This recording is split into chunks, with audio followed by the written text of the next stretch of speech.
ఈ సమావేశం మరి ముద్రాలపైన సర్వే జరిగిన తర్వాత నివేదిక వచ్చినందువల్ల ఈ సమావేశం ఏర్పడతారు. మన ముద్రాల స్థితిగతుల పైన మాట్లాడడం ఇన్వైట్ చేయడం జరిగింది. నేను 2 సార్లు కూడా అటెండ్ కాలేకపోయాను. నాకు తెలిసినప్పుడు ఈసారి ఖచ్చితంగా రావాలన్నమాట మనం రావడం జరిగింది. ఇక్కడికి వచ్చిన ప్రతి ఒక్క ముద్రా బిడ్డలందరికీ నా హృదయపూర్వక కృతజ్ఞతలు.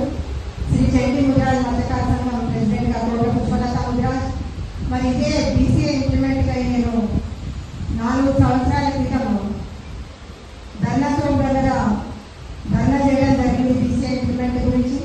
మరి అలాగే పోయిన సంవత్సరం మేలో యాదాద్రి నుండి పాదయాత్ర చేయడం జరిగింది అసెంబ్లీ వరకు, అమరవీరుల స్థూపం వరకు.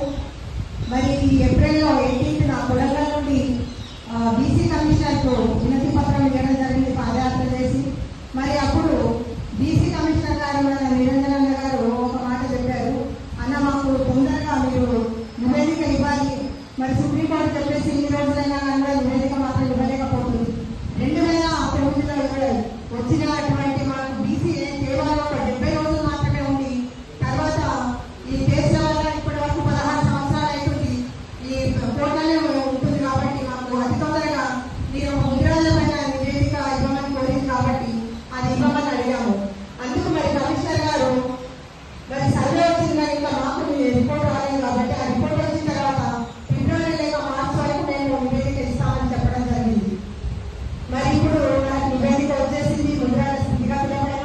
ఇప్పుడు దయచేసి మన బీసీ కమిషనర్ గారికి మేము మీరు డిమాండ్ అనుకోండి, మా విజ్ఞప్తి అనుకోండి, అతి తొందరగా మాపై జరుగుతున్నటువంటి మేము నష్టపోతున్నటువంటి బీసీఏ ఇంప్లిమెంట్ లేక మరి దానిపైన ఇప్పుడు ఈ నివేదిక ప్రకారం కూడా మేము బీసీఏలో ఉండడానికి అర్హులమనే నివేదిక వచ్చినందువల్ల అతి తొందరగా మాకు మీ నివేదిక ఇచ్చి ముద్రాలకు న్యాయం చేయవలసిందిగా కోరుతున్నాం.